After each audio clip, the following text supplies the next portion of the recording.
അധികം ആൾക്കാരും പറകളുടെ അളവെടുക്കൽ എങ്ങനെയാണെന്ന് ചോദിച്ചിട്ട് നമ്മൾ വിളിക്കാറുണ്ട്. നമ്മളെ ക്ലയൻറ്റിന് എത്ര പ്രൈസ് ആകുമെന്ന് അറിയാൻ വേണ്ടി നിങ്ങളിങ്ങനെ ഓരോന്നിൻ്റെ അളവെടുക്കും. ഇതിപ്പോൾ 5 ഇഞ്ച് ഉണ്ട്, ഇവിടെ 5 ഇഞ്ച്, ഇവിടെ 5 ഇഞ്ച്, ഇങ്ങനെ കറക്റ്റാണ് വരുന്നത്. ഇതിപ്പോൾ ഇങ്ങനെ അളന്ന് നോക്കുന്ന സമയത്ത് നിങ്ങൾക്ക് ഏതെങ്കിലും ഒന്ന് കൂടുതൽ വരുന്നുണ്ടെങ്കിൽ ആ കൂടുതൽ വരുന്ന അളവ്, ഇതിപ്പോൾ 5.25 വരുന്നെങ്കിൽ അതിൻ്റെ കൂടെ ഒന്ന് കൂട്ടിയിട്ട് പറയും. അപ്പോൾ 6.25 അന്ന് വീതി വരുന്നത്. അങ്ങനെ ഹൈറ്റിലേക്ക് വരുന്ന സമയത്ത് എല്ലാം അളവെടുക്കുക. എല്ലാം അളവെടുത്തതിന് ശേഷം എത്രയാണോ ഹൈറ്റ് വരുന്നത് അതിൻ്റെ കൂടെ 1 ഇഞ്ച് കൂട്ടിയിട്ട് പറഞ്ഞു തന്നാൽ മതി. അതുപോലെ തന്നെ എണ്ണം കൂടി ഒന്ന് പറഞ്ഞു തന്നാൽ മതിയോ, ഇത്രയേ നമുക്ക് ആവശ്യമുള്ളൂ.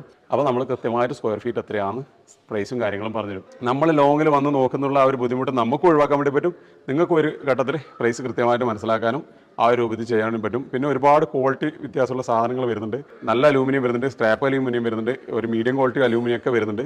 അത് ബ്രാൻഡ് അനുസരിച്ചിട്ടും പ്രൈസ് മാറും കേട്ടോ. പിന്നെ അതുപോലെ തന്നെ നമ്മൾ ഇതിൻ്റെ ഹൈറ്റ് 6 അടിയിൽ കൂടുതൽ, അത് 72 ഇഞ്ചിൽ കൂടുതൽ 73 ഇഞ്ചിലേക്ക് പോകുന്നതാണെങ്കിൽ 2 ഫ്രെയിം സെപ്പറേറ്റ് വാങ്ങേണ്ടി വരും. ഒരു ഫ്രെയിമിൽ നിന്ന് കട്ട് ചെയ്താൽ കിട്ടൂല. അപ്പോഴും പ്രൈസ് മാറ്റം വരും. അതൊക്കെ അനുസരിച്ചിട്ട് നമ്മൾ പ്രൈസ് പറയും കേട്ടോ.